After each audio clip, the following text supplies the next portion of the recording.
Entre autres stratégies de campagne, Kwadwo Konan-Bertin a choisi le corps à corps. KKB a longuement échangé aujourd'hui avec des femmes venues d'Abobo. Sujet abordé, la paix et la cohésion sociale. Anja Sokro. Homme de terrain, Kwadwo Konan-Bertin sait très bien qu'en campagne électorale, il ne faut aucunement négliger la proximité. C'est à juste titre que le député de Port-Boué s'attelle dans la mesure du possible à répondre favorablement aux sollicitations diverses dans cette campagne présidentielle. Même si certains de ses électeurs préfèrent effectuer par eux-mêmes le déplacement à son quartier général pour lui manifester leur adhésion à ses idées. C'est le cas des femmes venues de la grande commune d'Abobo pour un contact direct avec l'honorable Kwadwo Konan-Bertin. Les échanges ont été francs. Les femmes ont exposé leurs préoccupations quotidiennes au député de Port-Boué et ce qu'elles attendent de lui. Comme à son habitude, KKB a trouvé les mots justes pour entretenir ses hôtes. Mobiliser dans votre diversité ethnique et culturelle au profit de notre candidature. Brave femme d'Abobo, je n'oublierai jamais les difficultés que vous avez connues. Vous montrez ce que c'est que la vraie richesse ivoirienne, celle que Oufou a consacré toute sa vie à construire. C'est-à-dire quoi? Baoulé, Bété, Senofo, Yakouba, Ida, ainsi de suite. Faire en sorte que nous nous sentions comme un seul corps, une seule chair. Aussi, Kwadwo Konan-Bertin a-t-il pris l'engagement ferme devant les femmes d'Abobo de travailler à l'unité nationale et à la reconstruction d'une Côte d'Ivoire paisible et plus juste. Dès le jeudi 15 octobre 2015, KKB attaquera le Grand Ouest en commençant par Ouragayo. Le candidat de Liberté et Démocratie pour la République leader s'est signalé hier. Première étape pour Mamadou Coulibaly, une rencontre d'échange avec la Commission nationale des droits de l'homme de Côte d'Ivoire, CNDHCI, le compte-rendu de Justine Seydjiké.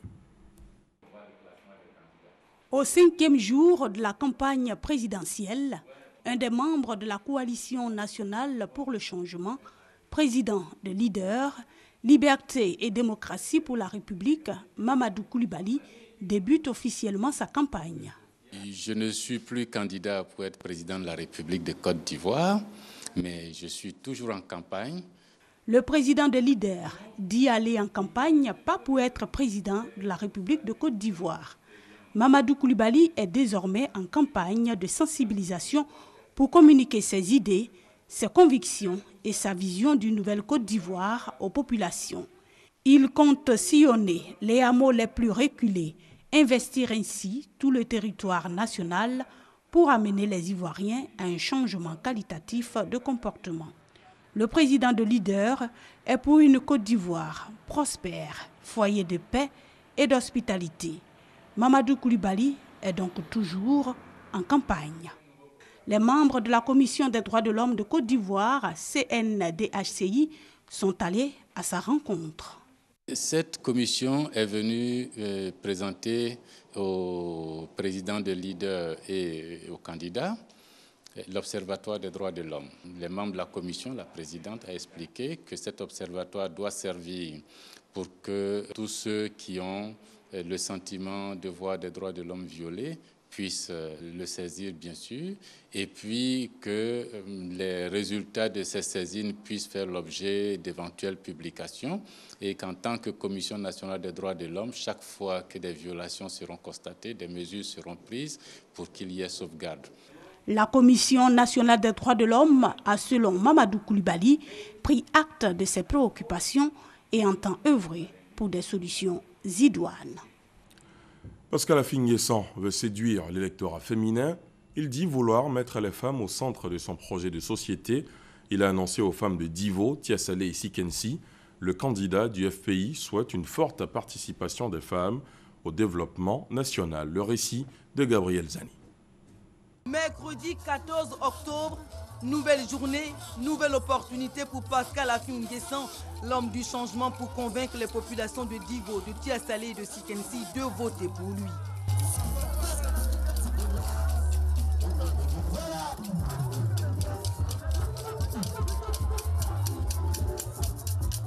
Le candidat du FPI insiste encore sur l'essentiel de son programme de gouvernement. Dans ses meetings, il revient sur la libération de Laurent Gbagbo, le fondateur du FPI, et sur la nécessaire réconciliation. Et quand Affi-N'Guessan parle de réconciliation nationale, il s'exprime sur un sujet qu'il connaît bien, car selon lui, il a mené le dialogue politique après sa libération.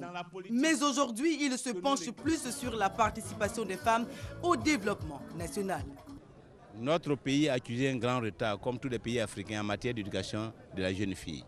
Nous allons faire en sorte que les jeunes filles puissent bénéficier de toutes les facilités en ce qui concerne les conditions d'accès à l'école, en ce qui concerne les conditions de maintien dans le système scolaire à travers les internats, à travers la gratuité des ouvrages, à travers toute forme de soutien qu'on peut apporter aux parents pour que les jeunes filles soient éduquées. Mais au-delà de cela, il faut aussi agir pour que dans la société, la femme bénéficie d'un meilleur traitement.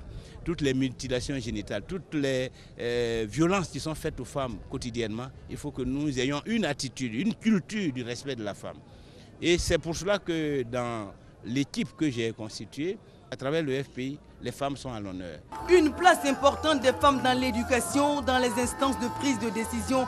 Le poste de Premier ministre à une femme n'est pas exclu dans son futur gouvernement. D'ailleurs, Affi-N'Guessan vante les mérites de son parti en ce qui concerne la promotion de la femme. C'est la seule formation politique à avoir une femme pour secrétaire générale et porte-parole et 4 vice-présidentes.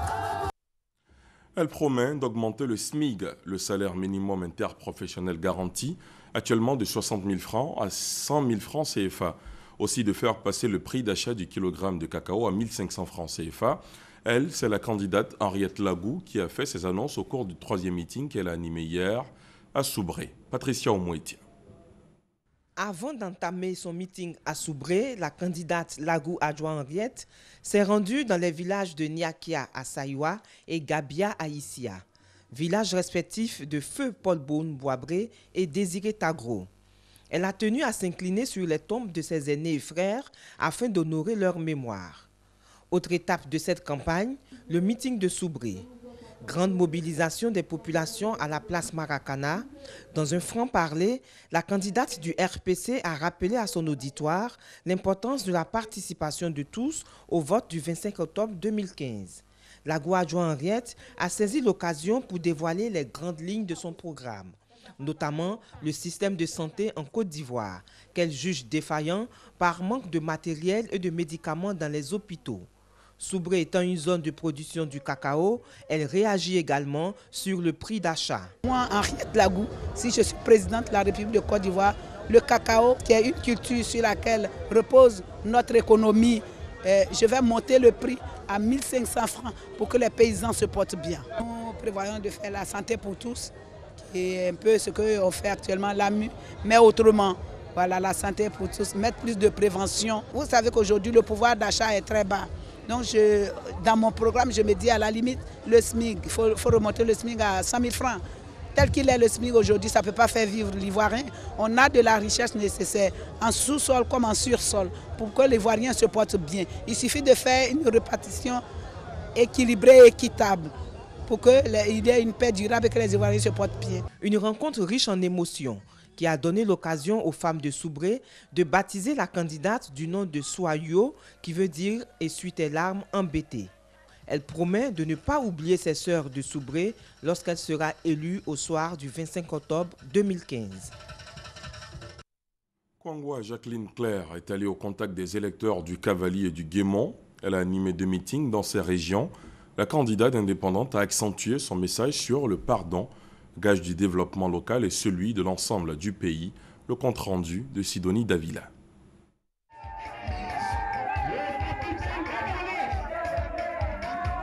Il est temps, grand temps, que les femmes soient à la tête de la Côte d'Ivoire pour une alternance du pouvoir. Ces propos ont été tenus par la candidate de la Renaissance, Kwangwa Jacqueline Claire, lors de ses différents meetings avec les populations de Guiglo et de Diokwe. À ces jeunes, ces femmes et ces sages réunis à la place Félix Houphouët-Boigny à Guiglo et à la place Carrefour à Diokwe, elle leur a prôné le pardon avant de leur déballer un pan de sa stratégie. On a perdu près de 60 ans en arrière. Ce n'est pas bien pour la Côte d'Ivoire. Il faut franchement oublier et puis aller aux élections. Si vous pardonnez, la Côte d'Ivoire gagnera et Guiglo aura beaucoup de financement pour pouvoir aller de l'avant. Je demande votre clémence. Vous oubliez tout ce qui s'est passé. Moi, en tant que femme, en tant que mère, si je suis au pouvoir, selon la volonté de Dieu, plus jamais de guerre en Côte d'Ivoire. Plus jamais de guerre en Côte d'Ivoire. Soyez-en rassurés.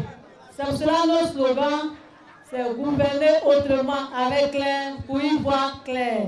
Entrepreneur de son État, pour Kwangwa Jacqueline Claire, sa candidature à la présidentielle de 2015 n'est pas le fait du hasard, mais une volonté divine qui devrait interpeller plus d'un à la suivre.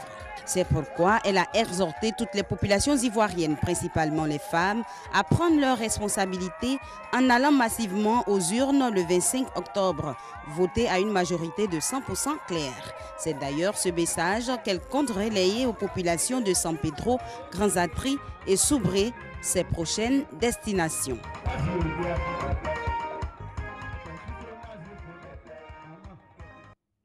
Nyangbo Kaku, lui, était dans la commune de Yopougon. Principal intérêt, solliciter les voix des chefs de la communauté BT de cette commune. Avec eux, le candidat indépendant a abordé les sujets de la réconciliation et la cohésion.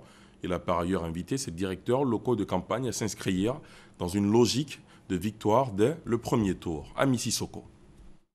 Le candidat indépendant continue son périple à l'intérieur de la ville d'Abidjan. Dans la commune de Yopougon, au bloc célibataire, Nyangbo Kaku a rencontré les chefs de la communauté BT du district d'Abidjan. Il est d'ailleurs le beau-fils de cette communauté, a-t-il indiqué. Il joue la carte de l'apaisement et de la réconciliation par le brassage culturel. Pour ce candidat, c'est avec l'ensemble des communautés qu'il gagnera cette élection. Nyangbo Kaku a confié au chef de la communauté BT sa candidature et surtout son triomphe au soir du 25 octobre 2015. On peut bénir quelqu'un, on dit fais ta route, que tes portes soient ouvertes. Mais on peut bénir quelqu'un et puis dire on trace encore la route pour que tu puisses arriver sain et sauf. Donc je demande que vous preniez cette campagne, ce long parcours que je vais accomplir, vous prenez ça entre vos mains. Vous portez cette campagne. À quelques mètres du bloc célibataire, Sikoji Sagidiba, Nyangbo Kaku avait auparavant galvanisé ses 126 directeurs locaux de campagne de Yopougon. Il les a instruits à aller vers les populations pour ventiler son programme. L'employabilité des jeunes et des femmes est au cœur de ce programme. Avec Nyangbo Kaku, il n'y aura plus jamais de chômage en Côte d'Ivoire. Je mettrai beaucoup plus d'argent pour développer l'industrie de Côte d'Ivoire. Le portable que vous avez, tous ces éléments vont être fabriqués en Côte d'Ivoire pour que vous puissiez travailler. Donc ça sera tous les jours, mon souci de tous les jours, c'est que mes jeunes travaillent. Pour Nyangbo Kaku, la réconciliation ne viendra que par le travail pour l'édification d'une nation forte et prospère. Ce candidat indépendant évite donc l'ensemble de la communauté ivoirienne à ne pas entretenir la peur et d'avancer avec lui résolument vers le palais présidentiel. Ce matin, le candidat du RHDP, Alassane Ouattara, était à Mans. Sur place, il a eu une rencontre avec les rois et chefs traditionnels des 10 régions du Grand Ouest. Le président sortant leur a demandé de s'impliquer dans le processus d'une réconciliation vraie et de lui accorder un deuxième mandat à la présidence de la République. Ricardo Zama. Alassane Ouattara en course pour le palais présidentiel saison 2. C'est dans le ciel du Tonkpi que s'ouvre le 6e épisode. Au sol, l'atmosphère du huis clos relatif n'est pas fortuite. Alassane Ouattara n'est pas à Mans pour évaluer un quelconque applaudimètre, mais pour échanger singulièrement avec les racines principales, celles qui portent la sève enzymatique qui nourrit et oriente les décisions les plus importantes. L'option a dépassé les attentes du candidat du RHDP, puisqu'au-delà de ceux du Tonkpi, du Guémon et du Kabali, ce sont les rois et chefs traditionnels des 10 régions du Grand Ouest qui se sont retrouvés à Mons ce mercredi pour sceller un pacte de confiance et de solidarité avec Alassane Ouattara. Tolérance, compassion, développement, bref, tous les mots qui forgent une grande nation ont été évoqués tour à tour par Albert Mabry-Touakeus au nom du comité local de campagne et Lambert Bizier pour le compte des rois et chefs traditionnels du Grand Ouest. À tous, Alassane Ouattara a tenu le langage de la fermeté en insistant sur le respect mutuel et le pardon qui solidifient la démocratie. La réconciliation ne doit pas être du bout des lèvres. La réconciliation doit être vraie, c'est-à-dire qu'elle doit venir du cœur. Que quand on dit on a pardonné, on a pardonné. On ne dit pas j'ai pardonné, on tourne le dos et puis on cherche un couteau.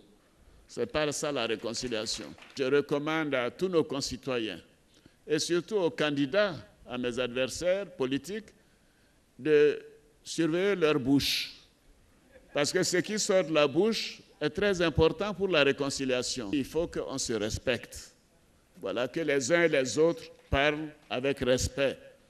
Vous avez vu, depuis que j'ai commencé la campagne, je n'ai insulté personne. Personne. Je n'ai insulté personne et je n'insulterai personne. Ici également, Alassane Ouattara a sollicité l'appui des électeurs pour achever ce qu'il a commencé.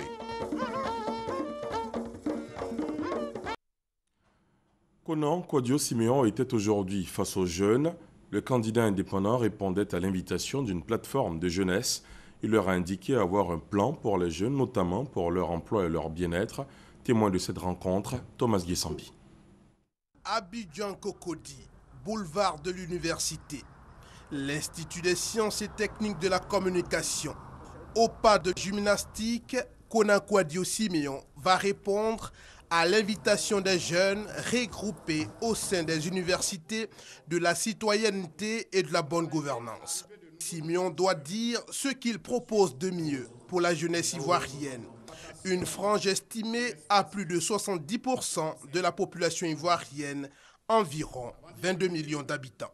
Pour le candidat à l'élection présidentielle de 2015, en répondant à la problématique « Quel pays devons-nous laisser à la jeunesse et à quelle jeunesse devons-nous laisser le pays ?» on trouve nécessairement la solution au problème de toute la jeunesse ivoirienne.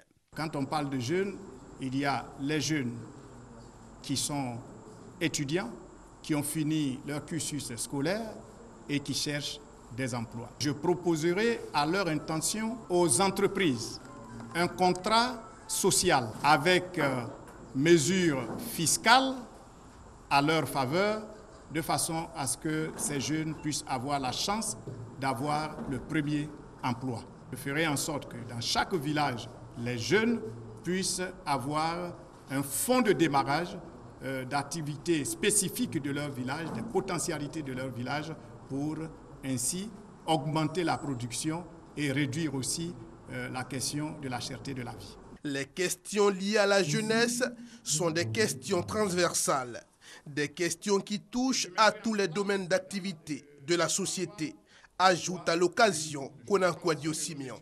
L'homme compte donc rester en contact permanent avec les jeunes, échanger constamment avec eux, parce que pour lui, bien de solutions aux problèmes des jeunes peuvent venir des jeunes eux-mêmes. Charles Konan Banny a présenté ce mercredi son projet de société pour la Côte d'Ivoire. Il appelle tous les Ivoiriens à faire le bon choix, dit-il, pour vivre la paix et le bonheur. Alexis Ouedraogo. Charles Konan Banny a donné rendez-vous à la presse ce mercredi. Objectif, présenter son projet de société s'il est élu. En trame un même fil conducteur, travailler à une Côte d'Ivoire réconciliée. Nous allons ramener la paix, rétablir la confiance, le changement fécondant que nous voulons apporter se fera dans une Côte d'Ivoire à nouveau rassemblée. Santé, sécurité, éducation, environnement, Charles Konan Banny indique que tout sera pris en compte sous son mandat pour le bien-être de l'Ivoirien. Je mettrai en œuvre une politique sociale innovante qui fera du citoyen la finalité de toutes les actions.